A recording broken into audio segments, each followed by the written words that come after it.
compartir la palabra de Dios. No sé qué pasa, avísenle que no podemos, por las dudas.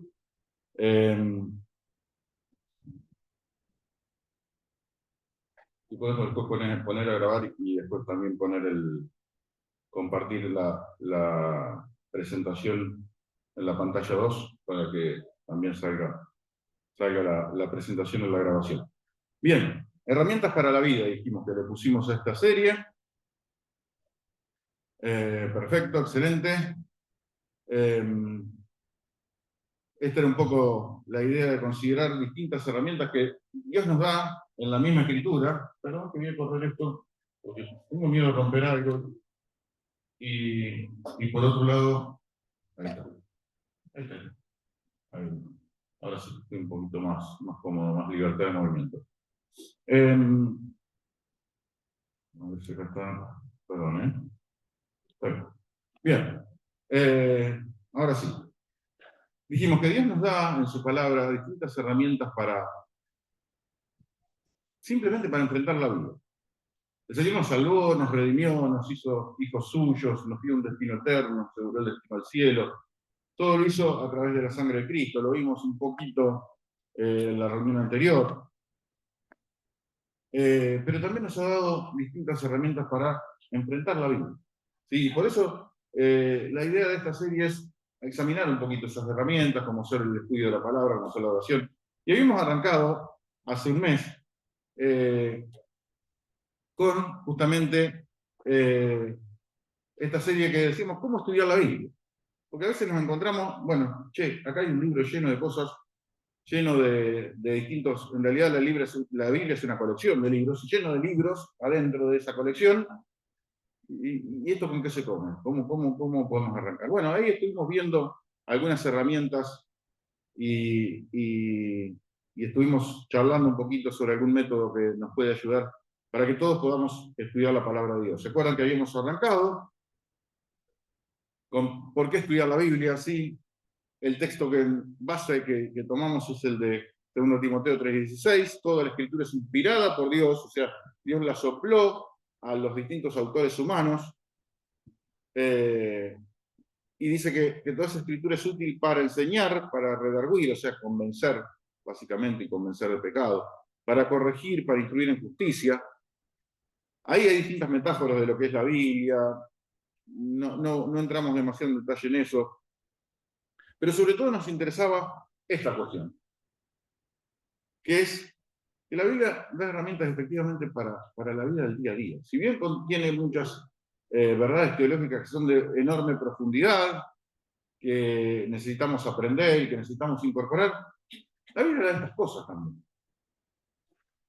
Y el día a día nuestro puede estar, y Dios desea que esté, guiado por lo que la Biblia dice. La Biblia dice, entre otras cosas, cómo tener un matrimonio feliz, cómo criar a nuestros hijos, cómo administrar las finanzas, cómo ser un buen hijo, cómo ser un buen padre, cómo ser un buen patrón, cómo ser un buen empleado, cómo atravesar la angustia, cómo enfrentar el miedo. Todo eso y mucho más vas a encontrar de cuestiones de la vida cotidiana, que lo vas a encontrar en la palabra de Dios. Entonces, en base a eso, habíamos comentado que existen distintos métodos para estudiarla, hay distintos métodos, pero habíamos elegido uno puntualmente, porque nos resultaba entiendo que de mucha utilidad y que llega justamente al corazón de lo que justamente la palabra enseña respecto de cómo acercarnos y cómo abordar la palabra de Dios. Y este método se le llama método inductivo, pero incluye todo lo que necesita, porque al final del juego, y quizás eso lo vamos a ver más en detalle en la reunión siguiente, pero al final del juego, la Biblia es un montón de papel si yo no lo incorporo a la Biblia.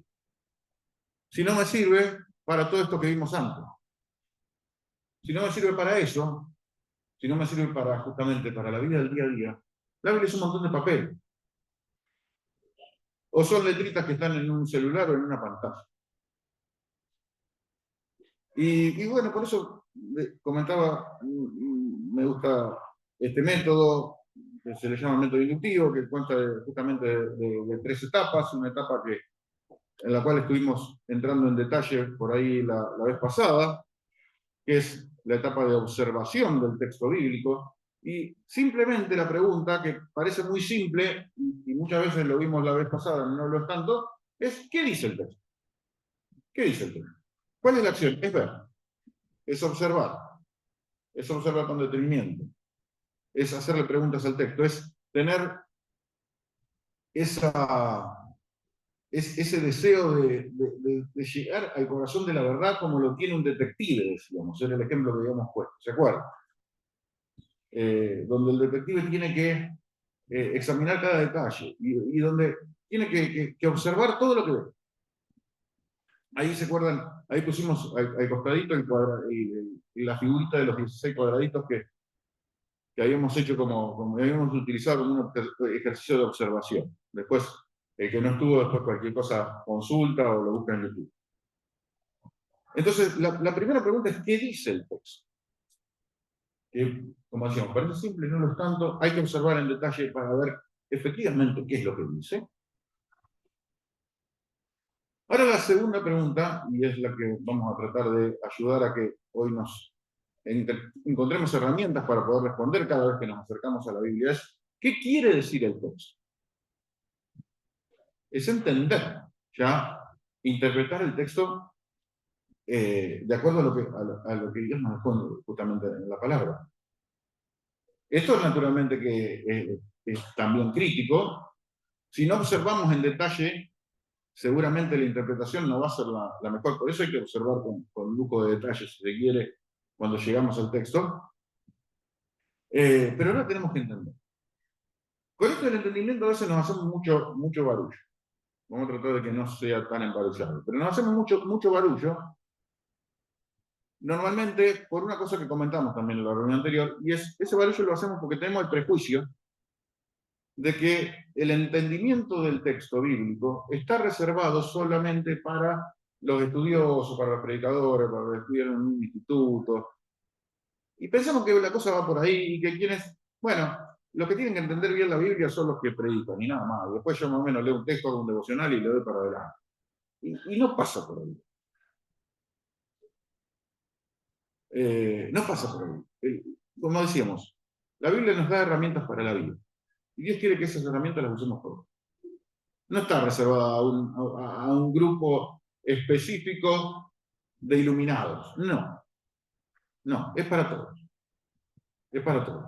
Entonces, vamos la bondad del Señor, la idea es que podamos adquirir ciertos principios de interpretación bíblica que nos puedan ayudar a que cuando nos acercamos a la Biblia no metamos la pata, no hagamos macana, como le pasó a un chico que una vez se cuenta la historia, seguramente debe ser medio leyenda, pero a veces algo de eso puede haber.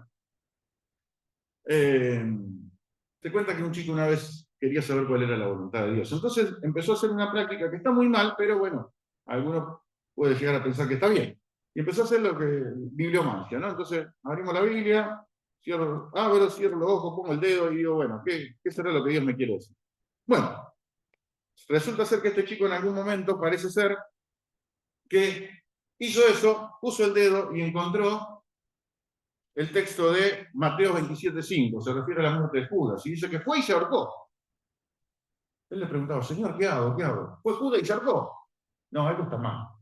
Agarró de nuevo la Biblia, empezó a dar vueltas, metió el dedo de nuevo y encontró que Jesús le dijo, ve y haz tú lo mismo. No, algo está mal. Se empezó a asustar el muchacho, volvió a revolear la Biblia, volvió a poner el dedo, ¿y con qué se encontró? Lo que vas a hacer las dos más pronto. ¿Así se estudia la Biblia? No. No lo hagan en sus casas. No. Esto no se hace. Ahí está. Bien. Vamos a ver algunos principios, en serio, para que no nos pase como a este chico. Y vamos a ver algunas cosas. Primero, cuando uno se acerca al texto bíblico, tiene que entender que el texto bíblico es un texto, ¿no? Entonces, simplemente hay que comenzar con el sentido normal, natural y literal del texto. Puede ocurrir que a veces haya cuestiones simbólicas, haya otro tipo de abordajes que hay que hacer. Pero para empezar, la primera lectura que hay que considerar es la normal, literal y natural. Esto es simple porque la escritura y el hecho de que sea inspirado por Dios y la inspiración no hace que un verbo se convierta en un pronombre. No, un verbo es un verbo, un pronombre es un pronombre. Simplemente lo que hay que considerar en primer lugar, y más sobre todo cuando agarramos, la Biblia tiene gran parte de la Biblia es historia, simplemente historias de cosas que le pasaron a una persona, ni más ni menos que eso. Entonces, lo primero que uno tiene que pensar es, probablemente el sentido más lógico que tenga el texto es el sentido literal. O sea, el primer abordaje tiene que ser literal, normal, natural, sin ningún aditivo, sin inventar la pólvora, básicamente. Obviamente que no siempre los textos se aplican literalmente, pero sí arrancamos siempre con el sentido literal y normal. Segundo, tratar de determinar el significado de las palabras. Una cuestión que es, hasta si se quiere, obvia, pero a veces, por un poquito de pereza, no lo hacemos. Nos encontramos con un texto que habla de la concupiscencia, por ejemplo. Y entonces nos preguntamos, no, esto es muy difícil. Pero es agarrar simplemente un diccionario en español para saber lo que quiere decir concupiscencia si no lo entendemos. Concupiscencia son deseos. Simplemente eso, deseos. ¿Los deseos qué? ¿Son deseos buenos o deseos malos? Pueden ser buenos o malos, son deseos. ¿Y cómo sé si cuando la Biblia me habla de concupiscencia, si me está hablando de deseos buenos o de deseos malos? Por ahí algo que es justamente que está alrededor de la palabra, que es el contexto. Y ahí nos llevamos al tercer punto. Tener en cuenta simplemente los contextos. Acá vamos a hacer un ejercicio también que por ahí nos va a ayudar a que no sea tan complicado el tema del contexto. Mirá, ¿qué dice ahí? ¿Qué quiere decir un barco chino? ¿Eh? ¿Eh? Ah, pará, ¿eh? ¿Qué quiere decir? Un bar sucio. Un bar cochino. Puede ser. O es un barco que viene de China. Puede ser alguno de los dos, ¿no es cierto? Puede ser cualquiera de los dos. Ustedes saben que la Biblia, en los idiomas originales, se escribió con un sistema de escritura que se llama scriptio continua. Es decir, un estilo de escritura sin espacios. Con lo cual, la persona que tenía que hacer una traducción de la escritura, no solamente tenía que desarrollar una obra muy compleja, que es de por sí traducir palabra por palabra, sino que además muchas veces no sabía cómo se separaban las palabras. No había signo de puntuación, tampoco el escrito continuo no tiene signo de puntuación ni espacio. Entonces no es tan sencillo. De ahí a que una obra de traducción bíblica, por lo menos las primeras que existieron, luego vinieron, digamos, las que vienen se basan en quizás el trabajo que hicieron otras personas, pero las primeras obras de traducción bíblica son obras monumentales, descomunales, de un trabajo increíble. Nosotros estamos parados muchos siglos después y a veces nos animamos a decir, no, pero fulano la tradujo mal, pero la obra que hizo ese fulano fue una cosa de locos.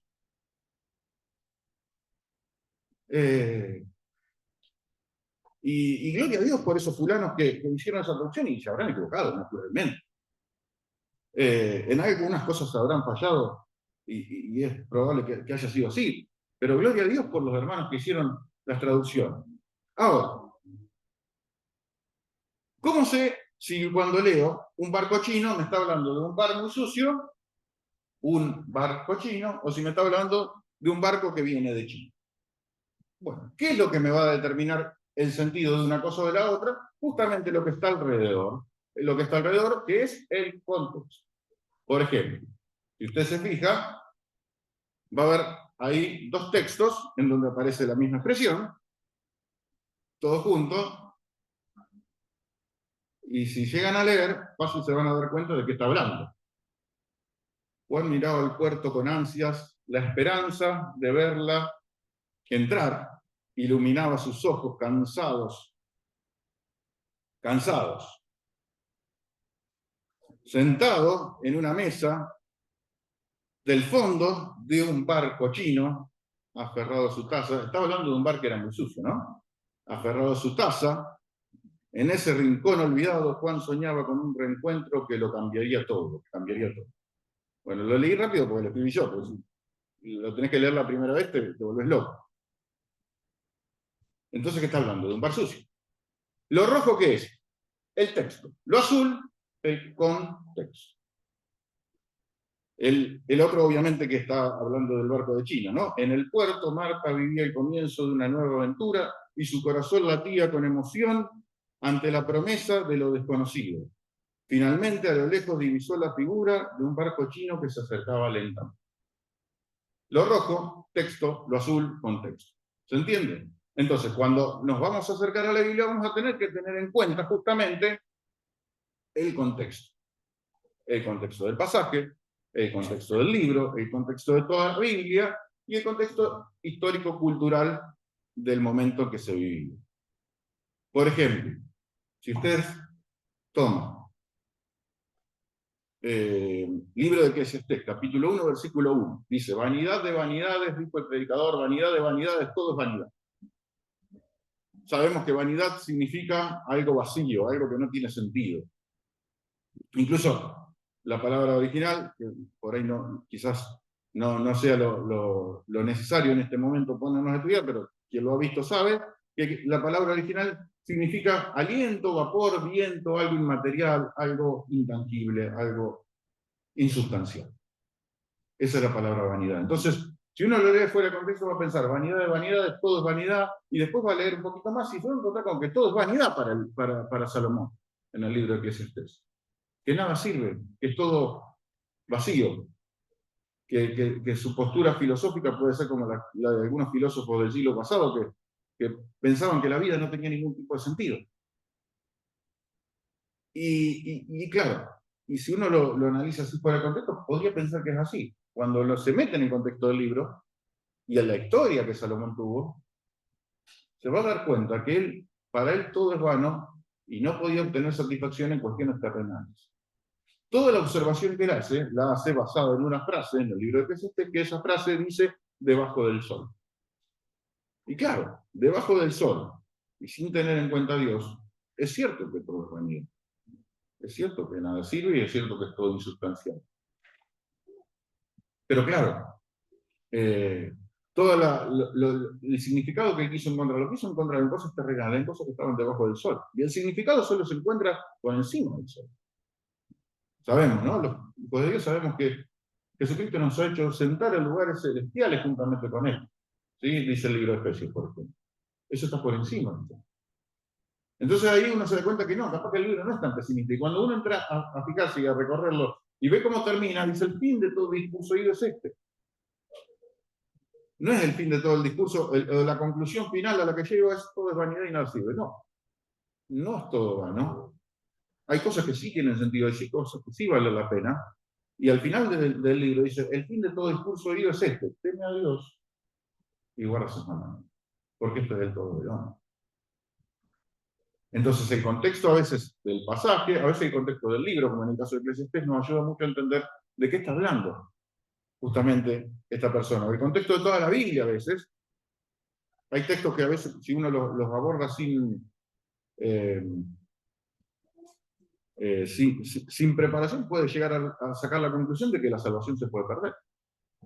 Nosotros sabemos que la salvación no se pierde, que hay seguridad de salvación. Pero muchos textos por ahí, si uno no presta atención, por ejemplo, a Juan capítulo 10, donde dice que donde el Señor dice que mis ovejas oyen mi voz y que Él las conoce y que nadie las puede arrebatar de su mano, si uno no tiene eso bien presente, bueno, puede a veces en algunos otros textos pensar en la posibilidad de pérdida de salvación. No creemos en eso, creemos en seguridad de salvación, pero bueno, el contexto de toda la Biblia nos lleva a esa conclusión. El contexto histórico-cultural a veces es más difícil, eso es cierto, capaz que no tenemos tanta referencia, pero hay muchas referencias que están dentro de la misma Biblia. Por ejemplo, las cartas de Pablo, muchas de las cosas que él dice están referenciadas en el libro de Hechos de los Apóstoles. Algunas cosas que los profetas hablaban están referenciadas en los libros históricos de los reyes o de crónicas. Muchas veces el contexto, a veces la misma Biblia nos da el contexto, solamente que tratar de ubicarlo adecuadamente. Así que bueno, rojo, texto, azul, contexto y tenerlo siempre presente, ¿sí? Bien. Otro principio, creo que este sería el cuarto. Lo oscuro debe interpretarse por lo claro.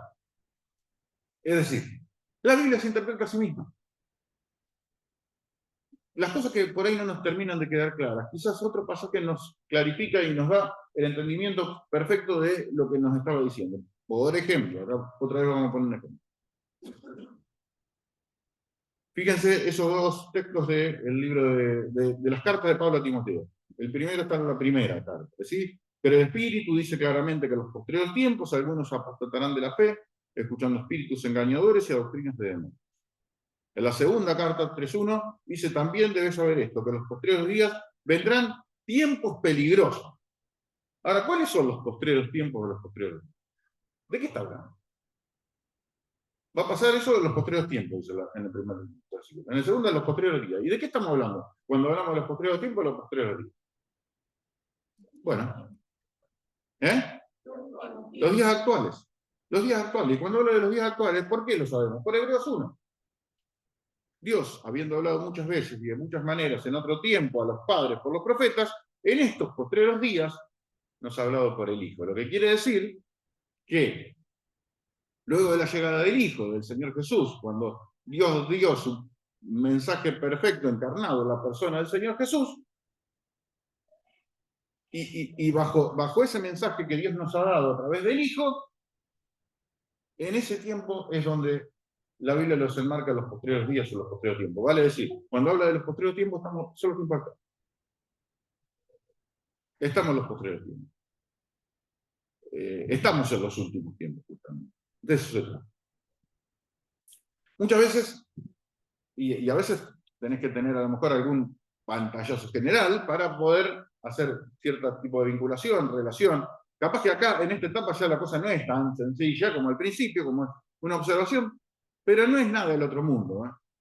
No se piensen que es un cuento a la luna, esto no es algo súper complejo. Es cuestión de ir de a poquito, machacando, investigando, y de a poco se va llegando a un entendimiento. Y como decíamos antes, no está reservado para una clase especial de personas ni de creyentes. Otra cuestión, esto lo vamos a pasar muy rápido porque creo que se puede entender sencillo. Considerar el tipo de literatura, puede ser historia. La gran mayoría de la Biblia, como decíamos antes, contiene historias. Sí, uno abre la Biblia y no es un tratado de teología, ¿no? No, dice, Dios es punto A santo, Dios es punto B omnipotente, omnipresente. Son verdades que obtenemos de la Biblia, pero la Biblia no se nos muestra como un tratado de teología, son historias simplemente. Arranca con la historia de la creación, con la historia de la caída, con la historia de Caín y Abel, con la historia del pueblo de Israel. Son historias. También tiene cuestiones legislativas, por ejemplo, en la época de la ley de Moisés, cuando Dios dio su ley, y bueno, y hay textos que a lo mejor quizás no sean de tan fácil lectura, pero habla de la legislación que Dios dio al pueblo de Israel. Hay poesía en los salmos, en los proverbios, mismo en Cantares, en Eclesiastés también. Hay profecía, los libros de los profetas, y luego llegamos ya a la vida del Señor Jesús, donde nuevamente se empieza a contar la historia de Él. Y ahí nos vamos a encontrar con muchas cosas, hay discursos, hay parábolas que el Señor da. Hay epístolas, hay literatura epistolar, ¿sí? Hay epístolas que son las cartas del apóstol Pablo, del apóstol Juan, del apóstol Pedro. Se narra como una carta y uno lo tiene que pensar en una carta que alguien dirige a otra persona o a otro grupo de personas. Llegamos al final y hay literatura apocalíptica, que ahí sí nos muestra cuáles serían los sucesos y los eventos que se van a dar en el momento en que Dios ejecute su plan perfecto para la humanidad y para el universo. Considerar el tipo de literatura, cada tipo de literatura, de ninguna manera, ninguna de las literaturas, o todas, son accesibles de leer, algunas un poco más que otras, es cierto, la profecía por ahí es un poco más complicada, es cierto también, pero tampoco es nada del otro mundo. Pero sí, uno tiene que considerar qué género estamos leyendo cuando leemos, simplemente eso. Esto puede ser un poquito más técnico, puede ser quizá la parte más complicada, pero no debería ser tanto. Considerar las figuras del lenguaje. Las figuras del lenguaje, hay un montón de figuras del lenguaje que se usan en distintas clases de lenguaje. Nosotros tenemos la Biblia en español, y las figuras del lenguaje español, la mayoría se comparten con otros idiomas. Y por ejemplo, ahí pusimos 4, puede haber un montón, ¿no? Seguramente hay más de 20, pero quizás las principales con las cuales nos podemos encontrar en la Biblia cuando abordamos algún texto es alguna de estas figuras, ¿no? Una similitud, por ejemplo. La similitud es una comparación, se usa generalmente, se usa el como, tal cosa es como tal otra, y por ejemplo Santiago dice, el que duda es semejante a, parecido a, como la onda del mar, que es arrastrada por el viento y echada de una parte a la otra. Y se pida con fe, no dudando nada, porque el que duda, ¿qué es? Sí, es como la onda del mar, que le arrastra el viento. Y cuando llegamos a Dios, bueno, tenemos que llegar con esa actitud y no con esa actitud dubitativa que muchas veces tenemos, ¿no? Una metáfora. Una metáfora es también una comparación. Ya no usa el como, no usa el semejante, no usa el parecido a. Simplemente se dice una cosa como si fuera la otra, pero en realidad está comparando. Dice Jesús, yo soy el pan de vida. No es que es un pan hecho en el horno, pero Jesús es el pan de vida. ¿Qué quiere decir que el pan de vida? Es una metáfora también. ¿De qué está hablando cuando habla de que es el pan de vida? Que él es la persona que realmente puede dar satisfacción verdadera al corazón. Por eso se presenta como el pan de vida. Un hipérbole. ¿Qué es un hipérbole? Esto ya entramos en cosas un poquito más complicadas. Pero un hipérbole no es más ni menos que una exageración. Eso es un hipérbole. Es cuando uno exagera. Te lo dije 1.000.000 de veces, le dice a uno al nene. No se lo dijo 1.000.000 de veces. Te lo dijo 3, 4, 10 como mucho. Pero uno dice, te lo dije 1.000.000 de veces. ¿Qué está haciendo? Está exagerando, pero es para reforzar un poco la idea de lo que está diciendo. El Señor Jesús le dice, ¿por qué miras la paja que está en el ojo de tu hermano y no te fijas en la viga que está en tu propio ojo? Nadie va a tener una viga de madera, un tablón de madera en el ojo. Pero es una exageración para demostrar que alguien que se pone a fijar en los errores chiquitos del hermano y en las cuestiones medias finitas e hila muy finito con lo que le pasa al otro, a veces se olvida de que tiene cosas grosas que tiene que prestar atención. Y sí, tiene que usar a veces el Señor ese tipo de lenguaje, ese tipo de figuras para explicar algo que por ahí puede ser verdades complejas, lo explica de una manera simple. Y dice, bueno, che, no estés en el detalle finito con el hermano hasta que vos no atiendas tu detalle grueso. Primero tenés que atender lo grosso tuyo y después te vas a lo finito del hermano si querés, si podés, si pudiste solucionar todas las cosas tuyas primero. Eso es un hipérbole, una exageración. Una metonimia. ¿Qué es una metonimia? Metonimia es una sustitución. Uno sustituye o reemplaza una palabra por otra similar o parecida para decir algo. Por ejemplo, nosotros solemos decir, me lastimé, me puse una curita. La curita es la marca, ¿no? Pero uno pone un apósito en realidad. Pero, me puse una curita, decimos. Eh, o decimos, este tipo es muy inteligente, tiene mucha cabeza. No es que necesariamente tenga que tener una cabeza gigante. Y capaz que cuando la persona se la considera así, bueno, tiene mucha cabeza. O no tiene cabeza, también decimos algunos, este no tiene cabeza. Cuando a veces parece que la cosa no va. O cuando alguien es muy necio. Eso es una sustitución. Por ejemplo, ahí está el caso de Gálatas 6:14, ¿no? Lejos esté de mí gloriarme, dice Pablo, sino en la cruz de nuestro Señor Jesucristo. ¿En qué me voy a enorgullecer? En la cruz de nuestro Señor Jesucristo. ¿De qué está hablando? ¿El pedazo de madera? De hecho, había gente que decía que vendían pedacitos de madera que habían sacado de la misma cruz de Cristo, cantada, de las mejores, ¿no? Pero ¿De qué está hablando? ¿Un pedazo de madera? No, que se está gloriando, enorgulleciendo del sacrificio de Cristo. Está hablando, claro, la cruz, no es un pedazo de madera. Es el sacrificio que el Señor hizo en la cruz. Y muchas veces hablamos de la cruz y hablamos en este sentido, ¿no? En un sentido de sustitución, y hablamos por ejemplo, gloriaréme solo en la cruz, en sus triunfos, mi gozo será, está inspirado en este pasaje, ¿no? Tiene que ver con eso. Tiene que ver con una figura de lenguaje que está sustituyendo a él. ¿Sí? Y eso también a veces nos ayuda a entender el texto. Y después lo último que podemos mencionar son complementos útiles para profundizar. Y esto ya son cuestiones ya para ir a cuestiones más finitas, ir a cosas que creo que nos harían muy bien a todos, pero entiendo que a veces ya se requiere por ahí algún interés mayor y es para entrar en detalles más profundos, ¿no?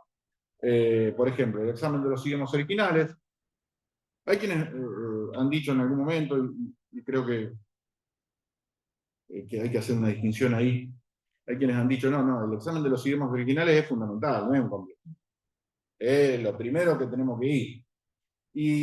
Y entiendo que sea así y es correcto, pero para personas que están haciendo algún tipo de estudio, algún tipo de estudio teológico, pero para cuando vamos a abordar la Biblia, y cuando recién nos convertimos, recién llegamos, no podemos ir al original, y nos vamos a volver bastante locos, y nos vamos a meter en un berenjenal medio difícil, y lo único que vamos a lograr, me parece, es embarullarnos más de lo que nos podemos clarificar. Es cierto, hacen muy bien, vienen muy bien, pero mayormente la Biblia es fiable. Las versiones que tenemos de la Biblia son fiables, la Reina Valera 60 que tenemos es fiable, va a haber cuestiones que hay que ir a veces al detalle fino, sí, hay que ir, no digo que no digo que esté mal, al contrario, está muy bien, nos ayuda, nos clarifica, nos bendice, pero entiendo que no es lo prioritario, por lo menos en una primera etapa, ¿sí?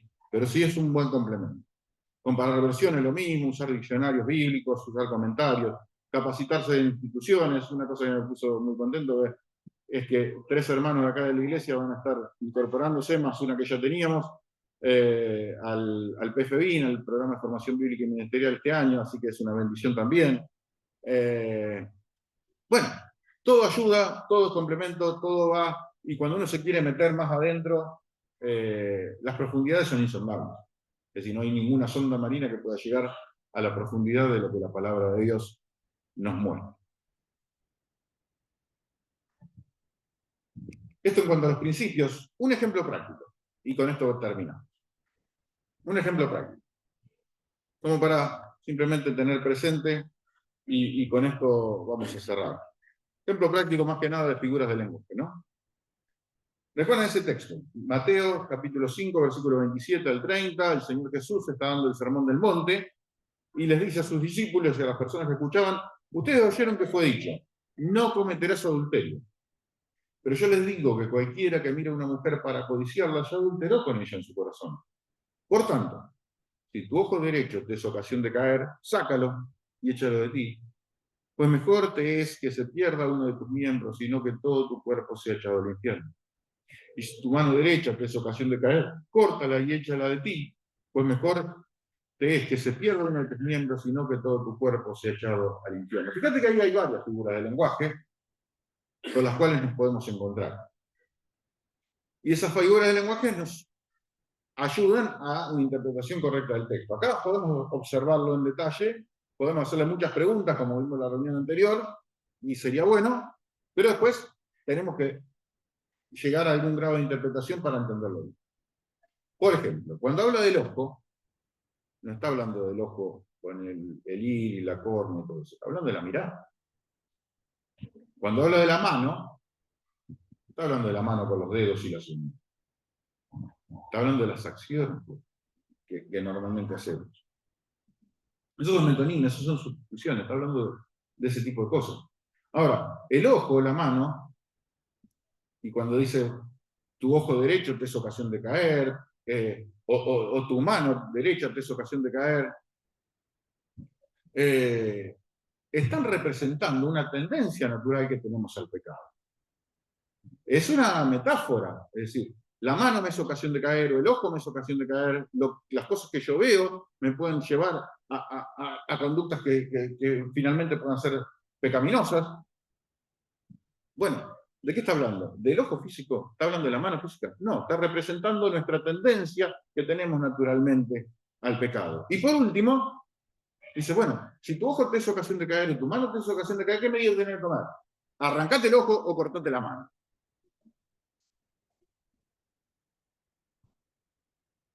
Ya estaríamos todos tuertos, mancos, no quedaría nadie. No queda nadie, obviamente. Pero ¿de qué está diciendo? Flaco, si tu ojo te es ocasión de caer, arrancátelo, vas a dar cuenta que no existe. Si tu mano te es ocasión de caer, haz de cuenta que no existe. Tenés que tomar medidas drásticas. Si hay que tomar medidas drásticas, hay que tomar medidas drásticas. Y de eso está hablando. A lo mejor no te vas a arrancar un ojo, no te vas a cortar una mano, pero vas a tener que tomar alguna decisión. De decir, che, no, al celular al baño no voy. Con el celular al baño no voy. O de tal grupo de WhatsApp me tengo que retirar. O no sé, o lo que fuere. Personas que han incurrido en el alcoholismo. Y tomás una copita de vino no le hace mal a nadie, pero si es una persona que fue alcohólica, sí le hace mal. Y no puede tomar una copita de vino siquiera, cuando hubo casos de alcoholismo severo.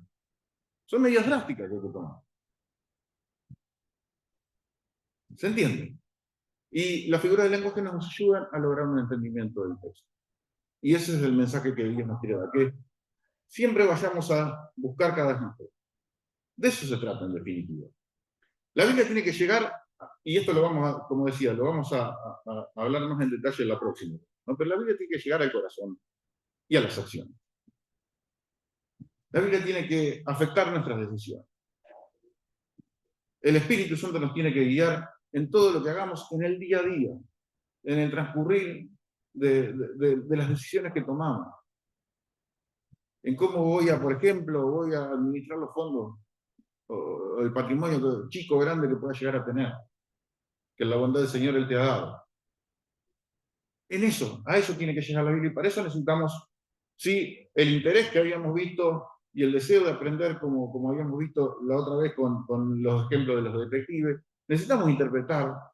A veces no está mal pedir ayuda. Che, ¿y esto qué quiere decir? Porque a veces uno se pierde. Y más de una vez me ha pasado, che, me encuentro con este texto y la verdad que no sé para qué lado para. Y le tenés que preguntar a alguien, se le pregunta, no pasa nada. No se nos caen los anillos a nadie por preguntar. En definitiva, finalmente, el deseo de Dios es este, ¿no? Que todos podamos tener herramientas para la vida y que la palabra de Dios se encarne en nosotros y lleve a que también nuestras decisiones sean afectadas y nuestras acciones y nuestro día a día. Termino con esta frase.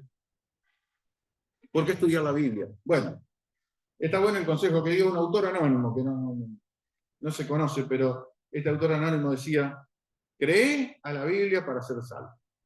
Estudiá la Biblia para ser salvo. Viví la Biblia para ser salvo. Cree primero. Estudiá segundo. Viví. Y si no llegamos a que la Biblia se haga carne en nosotros, todo lo otro que habremos hecho no habrá servido para nada.